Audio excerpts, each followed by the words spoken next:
¿Sabías que varios actores jóvenes del cine de oro mexicano mantuvieron relaciones secretas con Jorge Negrete, y que durante décadas nadie se atrevió a hablar de ello? Entre giras, rodajes y fiestas privadas, surgieron vínculos tan intensos como peligrosos, marcados por la pasión, el silencio y el miedo al escándalo. Y no te vayas antes del final, porque el último caso fue tan impactante que estuvo a punto de destruir para siempre la imagen del ídolo más querido de México. Desde los primeros años de su fama, comenzaron a circular rumores persistentes sobre la cercanía entre Jorge Negrete y Pedro Armendáriz, una relación que, según varios testimonios del medio, iba mucho más allá de la simple camaradería artística. No eran solo colegas, eran inseparables en giras, filmaciones y reuniones privadas, y muchos aseguraban que entre ellos existía una conexión intensa, silenciosa y cuidadosamente protegida. Durante los rodajes en locaciones apartadas, especialmente en Jalisco y Michoacán, solían solicitar camerinos contiguos o habitaciones comunicadas en los hoteles. Técnicos de iluminación recordaban que, al terminar las jornadas, Negrete no regresaba con el resto del elenco, sino que se dirigía directamente al cuarto de Armendáriz, donde permanecían hasta altas horas de la madrugada entre música ranchera, copas de coñac y conversaciones en voz baja. En una ocasión, fue visto y confrontado por uno de sus compañeros de trabajo, Emilio Fernández, quien, según un asistente de producción, les habría dicho en tono serio: si siguen así, van a levantar sospechas innecesarias. Ambos negaron todo con una sonrisa, pero desde ese día extremaron su discreción en público. Se cuenta también que, durante una gira promocional en Monterrey, compartieron una suite presidencial bajo el pretexto de ahorrar gastos. Un botones del hotel declaró años después que escuchaba risas, discusiones suaves y canciones entonadas a dúo hasta el amanecer. Al día siguiente, siempre bajaban juntos al desayuno, vestidos con impecables trajes, como si nada hubiera ocurrido. En entrevistas privadas, Pedro llegó a decirle a un periodista de confianza: con Jorge no necesito hablar demasiado, él sabe lo que pienso con solo mirarme. Esa frase, jamás publicada en su momento, alimentó aún más las versiones sobre un vínculo emocional profundo, marcado por la complicidad, la lealtad y una atracción que debía permanecer oculta en una industria dominada por apariencias. En otra ocasión, durante una filmación en Durango, Negrete interrumpió una escena al ver que Armendáriz discutía con un productor.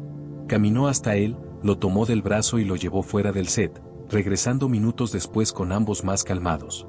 Un camarógrafo afirmó: parecían una pareja que acaba de reconciliarse.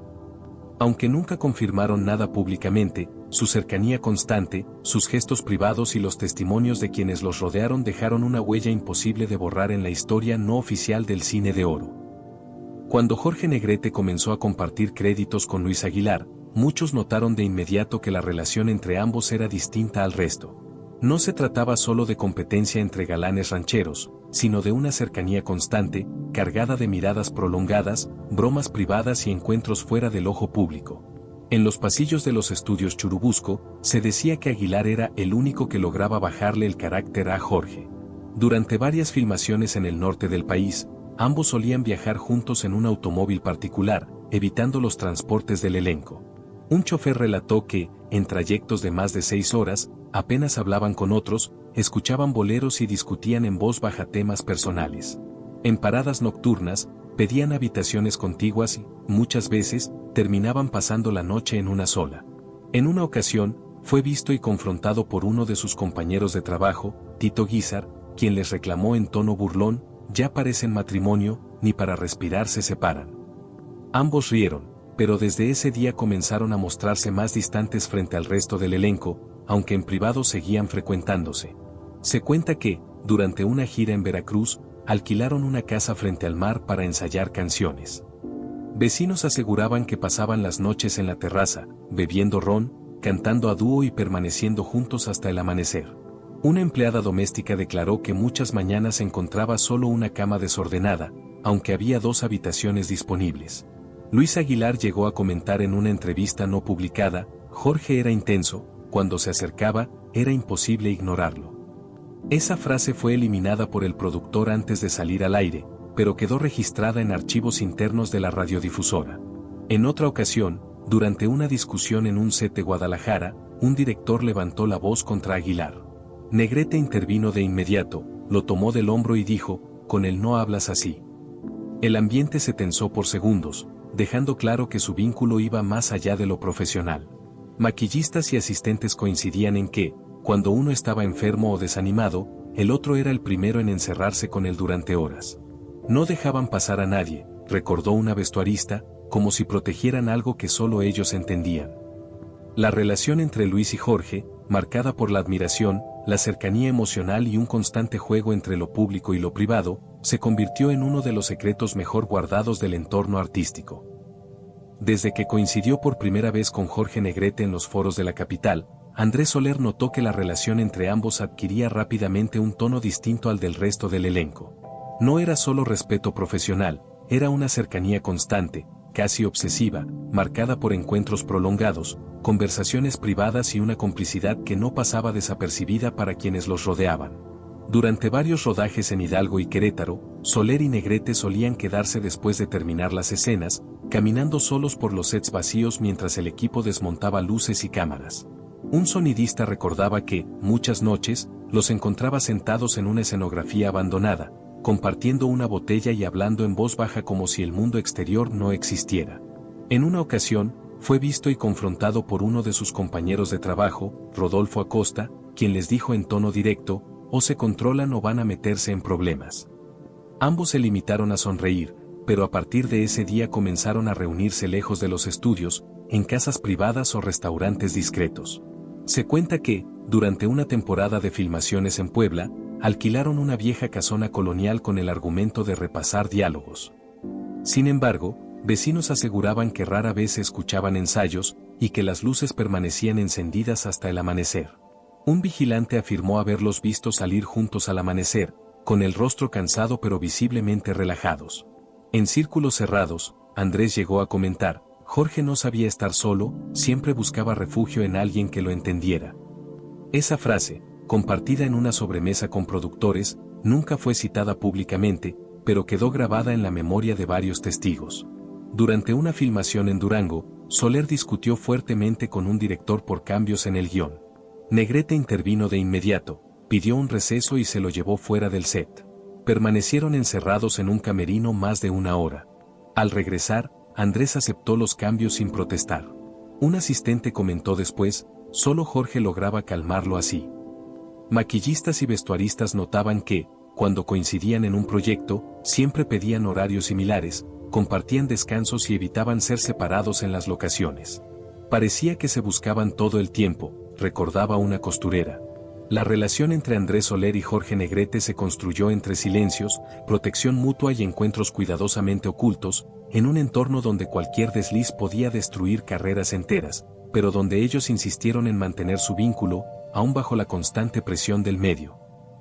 Cuando Jorge Negrete comenzó a coincidir con Tito Junco en proyectos de alto perfil, varios integrantes del medio notaron que entre ellos se formó una conexión inmediata, intensa y poco común.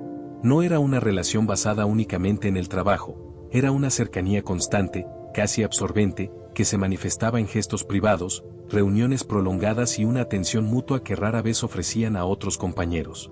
Durante filmaciones en locaciones rurales de Guanajuato y Zacatecas, ambos solían apartarse del resto del elenco al terminar las jornadas. Un utilero recordó que, mientras todos regresaban al hotel, Negrete y Junco se quedaban caminando solos por los alrededores, conversando durante horas. En más de una ocasión, regresaban juntos entrada la madrugada, visiblemente cansados pero de buen humor. En una ocasión, fue visto y confrontado por uno de sus compañeros de trabajo, Pedro Infante, quien, según un asistente de dirección, les dijo en tono medio en broma, medio en serio: oigan, ya bájenle, que luego van a decir cosas raras de ustedes. Ambos lo tomaron a risa, pero a partir de entonces comenzaron a ser más cuidadosos en público. Se cuenta que, durante una estancia en San Miguel de Allende, alquilaron una casa antigua para descansar entre rodajes.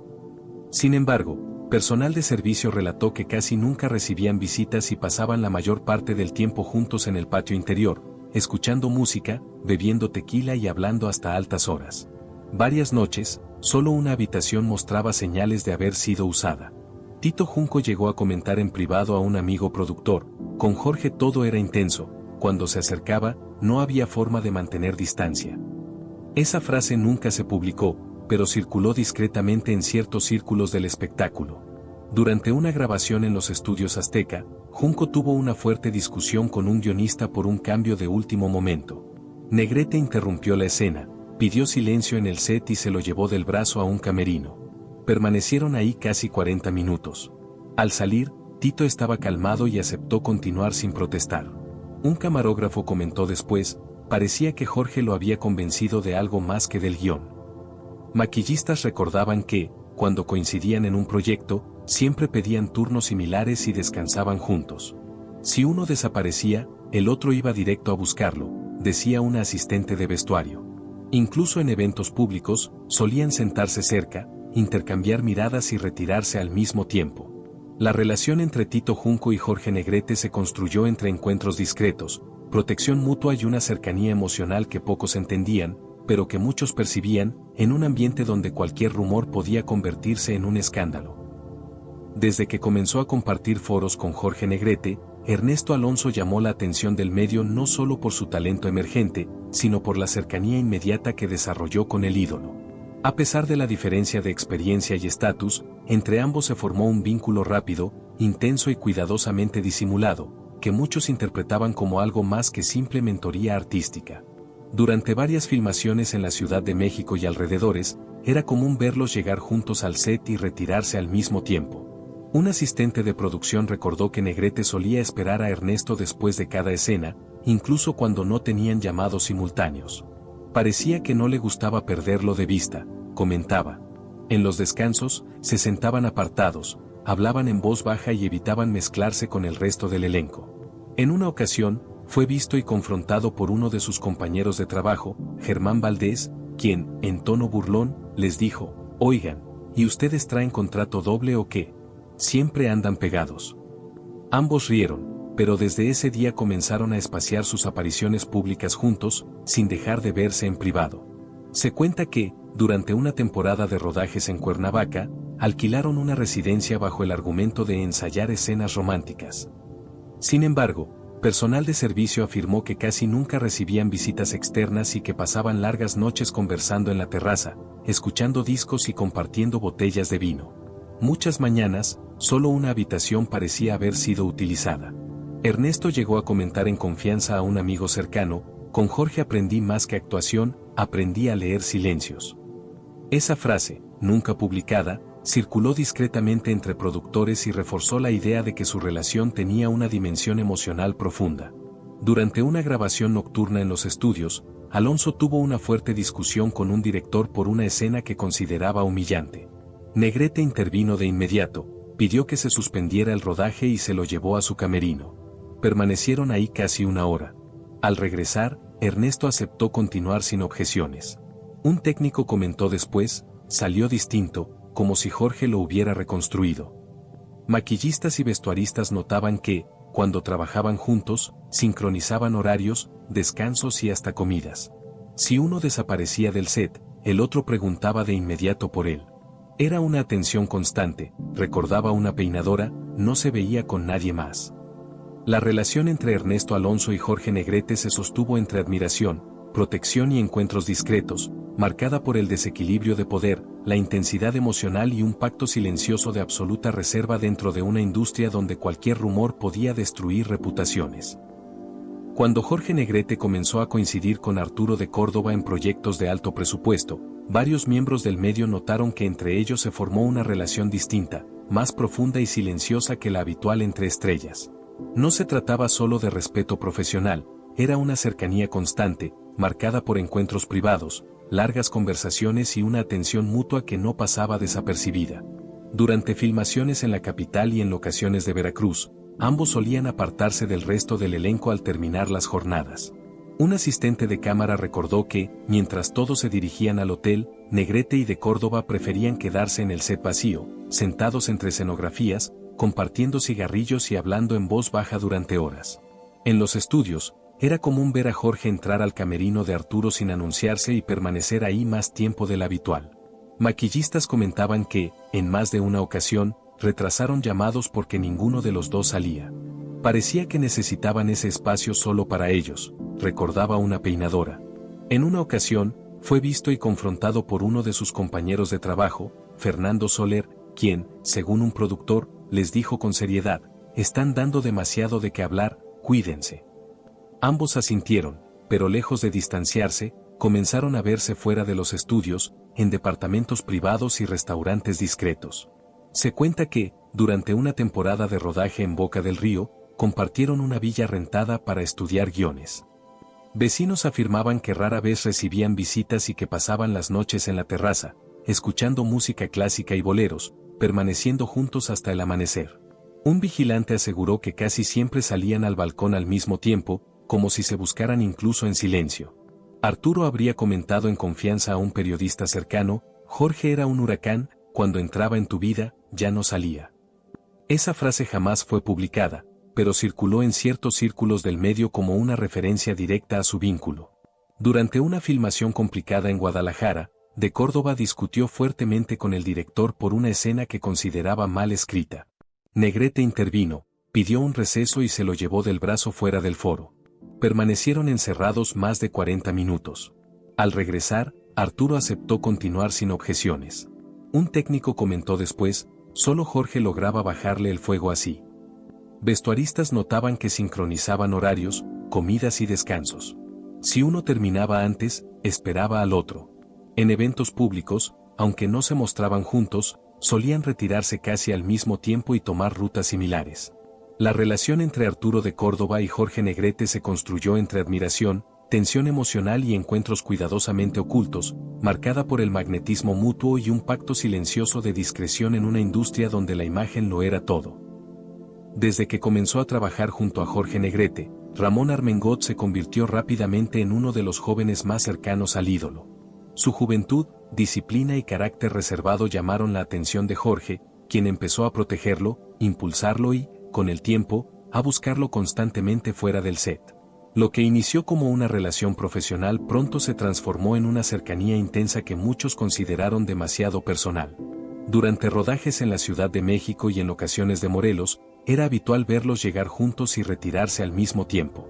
Un asistente de producción relató que Negrete solía mandar a llamar a Ramón incluso cuando no compartían escena. Si Armengot no estaba cerca, Jorge se ponía de mal humor, recordaba. En los descansos, se aislaban del grupo, sentándose en rincones apartados para hablar en voz baja. En una ocasión, fue visto y confrontado por uno de sus compañeros de trabajo, Emilio Tuero, quien les dijo medio en broma, medio en serio: oigan, ya parecen inseparables, luego van a levantar sospechas. Ambos sonrieron, pero desde entonces comenzaron a mostrarse más distantes en público, aunque en privado siguieron viéndose con frecuencia. Se cuenta que, durante una temporada de filmación en Taxco, compartieron una casa colonial para estudiar escenas. Sin embargo, personal de servicio afirmó que casi nunca recibían visitas y que pasaban las noches escuchando discos, bebiendo vino y conversando hasta el amanecer. Varias veces, solo una habitación parecía haber sido ocupada. Ramón llegó a comentar en confianza a un amigo cercano: con Jorge sentía que no tenía que fingir nada. Esa frase nunca fue publicada, pero circuló entre actores jóvenes como una referencia directa a la intimidad emocional que compartían. Durante una grabación complicada en los estudios Churubusco, Armengot tuvo una fuerte discusión con un productor por una escena que consideraba injusta.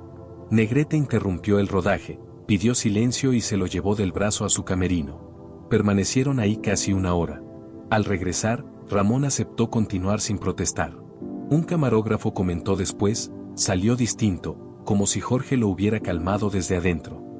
Maquillistas recordaban que, cuando trabajaban juntos, sincronizaban horarios, comidas y hasta tiempos de descanso. Si Ramón desaparecía del set, Jorge era el primero en preguntar por él. Lo cuidaba como a nadie, decía una peinadora, pero también lo necesitaba cerca. En eventos sociales, rara vez se mostraban juntos, pero solían retirarse casi al mismo tiempo y aparecer después en los mismos restaurantes privados o reuniones cerradas, siempre con discreción absoluta. La relación entre Ramón Armengot y Jorge Negrete se sostuvo entre mentoría, atracción silenciosa y una fuerte dependencia emocional, construida en la sombra de una industria donde cualquier rumor podía significar el final de una carrera. Desde que comenzó a coincidir con Jorge Negrete en producciones de gran alcance, David Silva se convirtió en uno de los jóvenes actores que más tiempo pasaba cerca del ídolo. Su apariencia sobria, su carácter reservado y su disciplina llamaron de inmediato la atención de Jorge, quien empezó a buscarlo constantemente fuera de escena. Lo que al principio parecía una relación de mentor y aprendiz pronto se transformó en una cercanía intensa, difícil de ocultar. Durante filmaciones en la capital y en locaciones de Sonora, era común verlos retirarse juntos después de cada jornada. Un asistente de iluminación recordaba que Negrete solía esperar a Silva incluso cuando ya había terminado su llamado. No se iba sin él, decía. En los descansos, se aislaban del grupo, compartiendo cigarrillos y conversaciones en voz baja lejos del resto del elenco. En una ocasión, fue visto y confrontado por uno de sus compañeros de trabajo, Miguel Inclán, quien, según un sonidista, les dijo con tono severo: «Aquí todo se sabe, tengan cuidado». Ambos fingieron no darle importancia, pero desde entonces comenzaron a verse más fuera de los estudios, en departamentos privados y cafés discretos. Se cuenta que, durante una gira promocional en Chihuahua, compartieron una cabaña rentada para ensayar escenas. Sin embargo, personal del lugar afirmó que casi nunca salían por separado y que pasaban largas noches escuchando discos, bebiendo tequila y conversando hasta el amanecer. Varias mañanas, solo una cama aparecía desordenada. David llegó a comentar en confianza a un amigo cercano: «Con Jorge me sentía protegido, como si nada pudiera tocarme cuando estaba cerca». Esa frase, jamás publicada, circuló entre jóvenes actores como prueba del lazo emocional que los unía. Durante una grabación nocturna en los estudios Azteca, Silva tuvo una fuerte discusión con un productor por un cambio de guión. Negrete intervino de inmediato, pidió suspender la escena y se lo llevó del brazo a su camerino. Permanecieron ahí casi 40 minutos. Al regresar, David aceptó continuar sin protestar. Un camarógrafo comentó después: «Parecía que Jorge le había devuelto la seguridad». Vestuaristas notaban que sincronizaban horarios, comidas y descansos. Si David desaparecía, Jorge era el primero en preguntar por él. No lo perdía de vista, recordaba una costurera, como si temiera que alguien se lo quitara. En reuniones privadas, solían sentarse juntos en rincones apartados, intercambiando miradas y retirándose al mismo tiempo. Aunque en público mantenían distancia, en los círculos cerrados era evidente que existía una conexión profunda, construida entre protección, dependencia emocional y encuentros cuidadosamente ocultos. La relación entre David Silva y Jorge Negrete se sostuvo en silencio, marcada por la admiración, la cercanía constante y un pacto tácito de discreción dentro de una industria donde la imagen lo era todo. Cuando Jorge Negrete coincidió por primera vez con Jorge Mistral en los estudios capitalinos, varios miembros del equipo notaron de inmediato una conexión distinta entre ambos. Mistral, joven, elegante y con acento extranjero, despertó un interés inmediato en Negrete, quien comenzó a buscarlo con frecuencia, invitándolo a ensayos privados, comidas discretas y reuniones lejos del resto del elenco. Desde el inicio, su relación se movió en un terreno más personal que profesional. Durante rodajes en la Ciudad de México y Toluca, era común verlos retirarse juntos antes que los demás. Un asistente de dirección recordó que, al terminar las jornadas, Negrete preguntaba directamente: «¿Dónde está Mistral?», y no se marchaba hasta encontrarlo. En los descansos, se aislaban en camerinos secundarios, donde pasaban largos periodos conversando sin interrupciones. En una ocasión, fue visto y confrontado por uno de sus compañeros de trabajo, Carlos Navarro, quien les dijo en voz baja: «No se confíen, aquí todos observan». Ambos fingieron indiferencia, pero desde ese momento comenzaron a manejar su cercanía con mayor cuidado frente al público. Se cuenta que, durante una temporada de filmación en Valle de Bravo, alquilaron una cabaña apartada para repasar escenas dramáticas. Sin embargo, el encargado del lugar afirmó que casi no recibían visitas y que pasaban las noches encendiendo chimenea, escuchando música europea y permaneciendo juntos hasta altas horas. Varias veces, el personal notó que solo una habitación era utilizada. Mistral llegó a comentar en privado a un amigo actor: «Con Jorge sentía que podía bajar la guardia, no tenía que actuar». Esa frase nunca fue publicada, pero circuló entre actores jóvenes como una señal clara del vínculo emocional que compartían. Durante una grabación complicada en exteriores, Mistral fue duramente criticado por un productor por su acento. Visiblemente afectado, se retiró del set. Minutos después, Negrete fue tras él y permanecieron encerrados en una camioneta casi una hora. Al regresar, Mistral retomó su trabajo sin protestar. Un sonidista comentó después: «Jorge lo blindaba contra todo». Vestuaristas notaban que coordinaban cambios, descansos y hasta llamados. Si Mistral terminaba primero, esperaba a Jorge, si Jorge se retrasaba, mandaba avisar que no se movieran sin él. Funcionaban como un solo bloque, recordaba una modista. En reuniones privadas organizadas por productores, solían sentarse en zonas apartadas, intercambiando comentarios en voz baja y retirándose casi al mismo tiempo. Aunque en público mantenían distancia, en los círculos cerrados era evidente que existía una tensión emocional constante entre ambos. La relación entre Jorge Mistral y Jorge Negrete se construyó entre admiración, atracción silenciosa y una complicidad profunda, marcada por el choque de dos personalidades intensas que encontraron refugio mutuo en una industria donde la discreción era una forma de supervivencia. Cuando Jorge Negrete comenzó a coincidir con Manolo Fábregas en proyectos teatrales y cinematográficos, varios miembros del medio notaron que entre ambos surgió una relación inmediata, marcada por una atracción silenciosa y una cercanía poco común. Fábregas, joven, carismático y con formación internacional, despertó un interés especial en Jorge, quien empezó a buscarlo fuera del horario laboral con insistencia. Durante temporadas de trabajo en la capital, era frecuente verlos reunirse después de los ensayos en departamentos privados del centro histórico. Un acomodador de teatro recordaba que Negrete solía esperar a Manolo en la salida trasera, evitando fotógrafos y curiosos. Nunca se iban por la puerta principal, comentaba, siempre buscaban discreción. En los estudios, compartían largas charlas en camerinos vacíos, revisando guiones que ya dominaban de memoria. Un asistente técnico relató que muchas veces se escuchaban risas, silencios prolongados y música suave proveniente del interior, mientras nadie más tenía permiso para entrar. En una ocasión, fue visto y confrontado por uno de sus compañeros de trabajo, José Baviera, quien, según un productor, les dijo sin rodeos, se están exponiendo demasiado, no es prudente.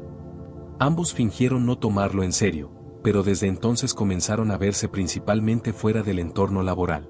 Se cuenta que, durante una gira teatral en Mérida, alquilaron una casa antigua para descansar del elenco.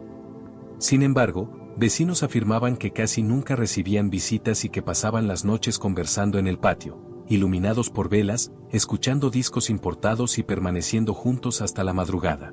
Varias mañanas, solo una habitación mostraba señales de uso.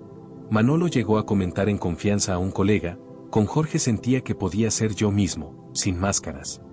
Esa frase jamás fue publicada, pero circuló entre actores jóvenes como prueba del nivel de intimidad emocional que compartían. Durante un ensayo general particularmente tenso, Fábregas fue duramente criticado por un director frente al elenco. Visiblemente molesto, abandonó el escenario. Minutos después, Negrete fue tras él y permanecieron encerrados en un camerino casi una hora. Al regresar, Manolo retomó el ensayo sin discutir. Un tramoyista comentó después, Jorge era su ancla. Productores notaban que, cuando coincidían en proyectos, coordinaban horarios, viajes y hasta contratos informales para permanecer juntos más tiempo. Si uno aceptaba un trabajo, el otro buscaba integrarse de inmediato. No querían separarse, decía un representante artístico. En reuniones privadas del medio teatral, solían sentarse en zonas apartadas, intercambiando miradas cómplices y retirándose antes que los demás, casi siempre al mismo tiempo, sin despedidas públicas.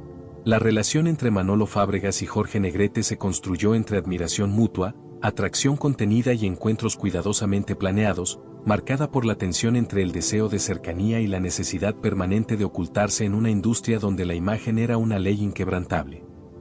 Desde el momento en que Jorge Negrete coincidió con Rafael Valedón en sus primeros proyectos importantes, varios integrantes del medio notaron que entre ambos se formó una relación distinta al resto. Valedón, joven, refinado y con una personalidad más introspectiva, parecía ejercer una atracción particular sobre Jorge, quien comenzó a buscarlo con frecuencia fuera de cámaras, invitándolo a reuniones privadas y ensayos improvisados que nadie más presenciaba.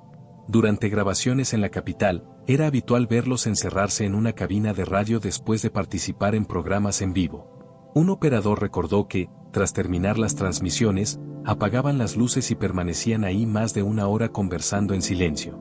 No querían que nadie los escuchara, comentaba, ni siquiera a nosotros. En una ocasión, fue visto y confrontado por uno de sus compañeros de trabajo, Abel Salazar, quien, según un locutor, les dijo con tono directo, se están volviendo el tema de todos, tengan cuidado. Ambos evitaron responder, pero desde entonces comenzaron a manejar sus encuentros con mayor reserva.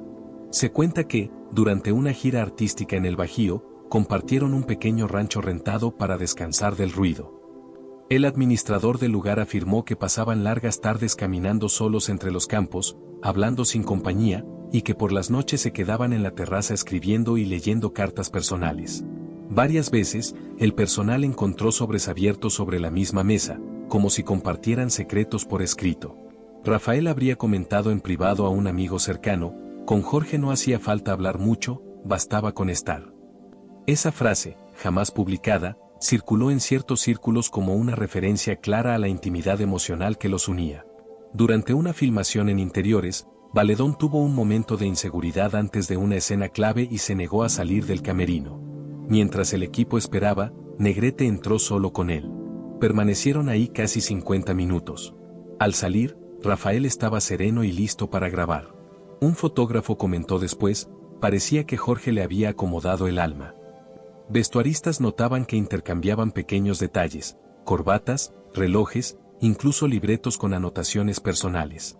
No se prestaban cosas a nadie más, recordaba una costurera, solo entre ellos. En vuelos de trabajo, solían sentarse juntos al fondo del avión, lejos del resto del elenco, cubiertos por periódicos y sombreros. Un sobrecargo aseguró que rara vez pedían atención, preferían pasar el trayecto hablando en voz baja o simplemente tomados del brazo bajo las mantas. En reuniones privadas organizadas por empresarios, evitaban aparecer juntos, pero siempre terminaban saliendo con pocos minutos de diferencia y reapareciendo después en los mismos restaurantes o departamentos discretos del sur de la ciudad. La relación entre Rafael Valedón y Jorge Negrete se construyó entre silencios compartidos, confidencias escritas y una cercanía emocional profunda, marcada por la necesidad mutua de refugio en un entorno donde la exposición podía convertirse en una amenaza constante. Cuando Jorge Negrete comenzó a trabajar con Roberto Cañedo, muchos dentro del medio notaron que la relación entre ambos se desarrolló con una rapidez poco común. Cañedo, joven, elegante y con una imagen refinada que contrastaba con el carácter recio de Jorge, despertó de inmediato su interés. Desde los primeros proyectos compartidos, Negrete empezó a incluirlo en su círculo más cercano, llevándolo a reuniones privadas y encuentros que quedaban fuera del radar del resto del elenco. Durante filmaciones en la Ciudad de México y en locaciones de Puebla, era frecuente verlos retirarse juntos después de las jornadas. Un asistente de continuidad recordó que Jorge solía cambiar su itinerario solo para coincidir con Roberto. Si Cañedo terminaba tarde, Negrete se quedaba esperando, comentaba. En los descansos, se refugiaban en camerinos secundarios, lejos del ruido y las miradas. En una ocasión, fue visto y confrontado por uno de sus compañeros de trabajo, Víctor Junco, quien les dijo en tono incómodo: ya se nota demasiado, luego no digan que no se los advertí. Ambos evitaron responder, pero desde entonces comenzaron a manejar su cercanía con mayor cuidado en público.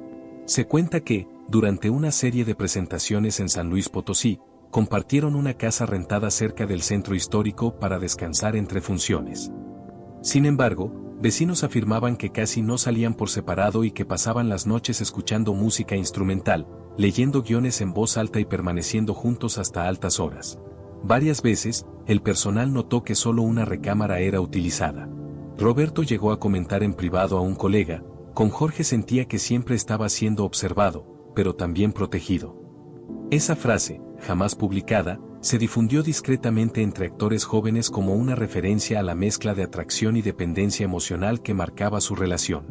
Durante una grabación en exteriores, Cañedo fue duramente criticado por un director por su interpretación. Visiblemente afectado, se retiró detrás de una escenografía. Minutos después, Negrete lo siguió. Permanecieron ahí más de media hora, hablando en voz baja. Al regresar, Roberto repitió la escena con seguridad absoluta. Un script comentó después: Jorge le daba fuerza solo con mirarlo. Vestuaristas recordaban que intercambiaban prendas personales, bufandas, sacos y hasta botas. No era normal, decía una costurera, solo lo hacían entre ellos. También notaban que comían juntos casi siempre, incluso cuando el elenco se separaba en distintos restaurantes. En viajes de trabajo, solicitaban asientos contiguos y evitaban mezclarse con otros compañeros. Un sobrecargo aseguró que preferían pasar el trayecto en silencio, compartiendo revistas o simplemente observando por la ventana, sin permitir interrupciones. En reuniones privadas organizadas por productores, rara vez se mostraban juntos, pero siempre terminaban saliendo con pocos minutos de diferencia y apareciendo después en los mismos departamentos discretos del sur de la ciudad, lejos de fotógrafos y curiosos. La relación entre Roberto Cañedo y Jorge Negrete se construyó entre protección, atracción contenida y una fuerte dependencia emocional, marcada por encuentros cuidadosamente planeados y un acuerdo silencioso para mantener su vínculo lejos del escrutinio público. Cuando Jorge Negrete comenzó a coincidir con Raúl Ramírez en producciones de corte romántico y dramas musicales, varios integrantes del medio notaron que entre ambos se formó una conexión inmediata, marcada por una cercanía constante y una atención poco habitual. Ramírez, joven, carismático y con una presencia elegante, despertó un interés especial en Jorge, quien empezó a integrarlo rápidamente a su círculo más privado. Durante rodajes en la Ciudad de México y en ocasiones de Colima, era común verlos apartarse del resto del elenco en cuanto terminaban sus escenas. Un jefe de piso recordó que Negrete solía cambiar horarios solo para coincidir con Raúl. Si Ramírez terminaba tarde, Jorge se quedaba sin quejarse, comentaba. En los descansos, se refugiaban en zonas poco transitadas del set, donde pasaban largos ratos conversando sin interrupciones. En una ocasión, fue visto y confrontado por uno de sus compañeros de trabajo, Fernando Casanova, quien, según un script, les dijo con ironía, ya parecen socios exclusivos, no dejan entrar a nadie más. Ambos rieron, pero desde entonces comenzaron a moderar su cercanía frente a cámaras, sin dejar de verse en privado. Se cuenta que, durante una temporada de presentaciones en León, alquilaron un pequeño departamento cerca del teatro para evitar traslados.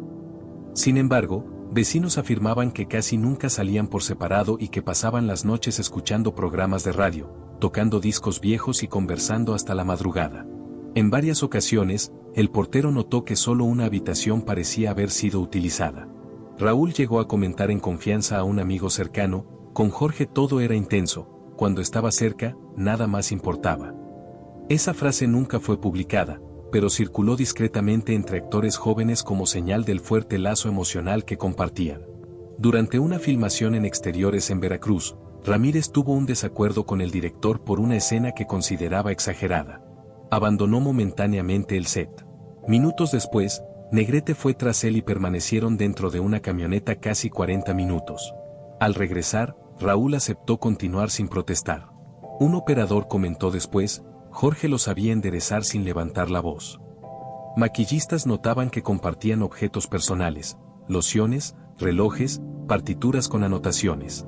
No los prestaban a nadie más, recordaba una asistente, era algo solo entre ellos. También observaban que, cuando uno estaba cansado o distraído, el otro intervenía de inmediato para protegerlo del ambiente. En viajes de trabajo, solían reservar asientos contiguos y evitaban mezclarse con otros compañeros. Un chofer aseguró que preferían viajar en silencio, intercambiando comentarios breves y miradas constantes, como si no necesitaran hablar demasiado. En reuniones privadas organizadas por empresarios del medio, rara vez se mostraban juntos, pero casi siempre se retiraban con pocos minutos de diferencia y reaparecían después en los mismos cafés discretos del centro, lejos de reporteros. La relación entre Raúl Ramírez y Jorge Negrete se construyó entre atracción contenida, protección mutua y una complicidad emocional profunda, marcada por encuentros cuidadosamente calculados y una necesidad constante de mantenerse unidos en un entorno donde cualquier rumor podía volverse peligroso. Cuando Jorge Negrete comenzó a coincidir con Enrique Rambal en proyectos teatrales y cinematográficos, varios integrantes del medio notaron que entre ambos surgió una cercanía distinta, marcada por una intensidad emocional poco habitual. Rambal, joven, culto y con una sensibilidad artística profunda, llamó rápidamente la atención de Jorge, quien empezó a buscarlo para ensayos privados, lecturas nocturnas y encuentros fuera del entorno habitual del set. Durante temporadas de trabajo en teatros del centro histórico, era común verlos permanecer dentro del recinto mucho después de que todos se retiraban. Un velador recordó que, en más de una ocasión, encontró luces encendidas en el escenario a medianoche, con Negrete y Rambal sentados en primera fila, repasando diálogos y hablando en voz baja.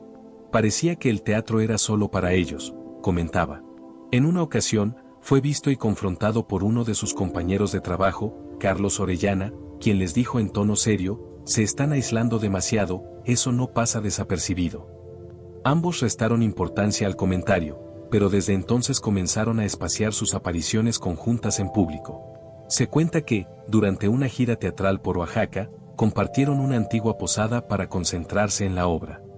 Sin embargo, empleados del lugar afirmaban que casi no recibían visitas externas y que pasaban largas horas en el patio interior leyendo poesía, escuchando música clásica y conversando hasta el amanecer. Varias noches, el personal notó que solo una habitación estaba ocupada. Enrique llegó a comentar en privado a un dramaturgo amigo: con Jorge sentía que podía mostrar mis dudas sin miedo. Esa frase nunca apareció en prensa, pero circuló en ciertos círculos como una referencia directa a la confianza íntima que existía entre ambos. Durante un ensayo general particularmente complicado, Rambal sufrió un bloqueo escénico y se negó a salir al escenario. Mientras el director discutía con el equipo, Negrete entró solo al camerino. Permanecieron ahí casi una hora. Al salir, Enrique regresó al escenario con una seguridad renovada. Un tramoyista comentó después: Jorge sabía tocarle el alma. Productores notaban que, cuando coincidían en proyectos, solicitaban funciones consecutivas y horarios similares para no separarse. Si uno tenía compromiso extra, el otro ajustaba su agenda. No querían trabajar por separado, decía un representante. En camerinos, intercambiaban libros subrayados, cartas manuscritas y cuadernos con anotaciones personales. Una maquillista recordaba: no eran regalos comunes, eran cosas íntimas, llenas de mensajes. En viajes por carretera, preferían sentarse juntos en los asientos traseros, cubiertos por abrigos y periódicos, evitando conversaciones con el resto del elenco. Un chofer aseguró que muchas veces viajaban en completo silencio, tomados del brazo, como si no necesitaran palabras. En reuniones privadas organizadas por empresarios teatrales, evitaban mostrarse cercanos, pero casi siempre abandonaban el lugar con pocos minutos de diferencia y aparecían después en los mismos departamentos discretos del sur de la ciudad. La relación entre Enrique Rambal y Jorge Negrete se construyó entre sensibilidad compartida, dependencia emocional y una complicidad silenciosa, marcada por el refugio mutuo en el arte y por la necesidad constante de ocultar un vínculo que, para ambos, era demasiado importante para exponerse.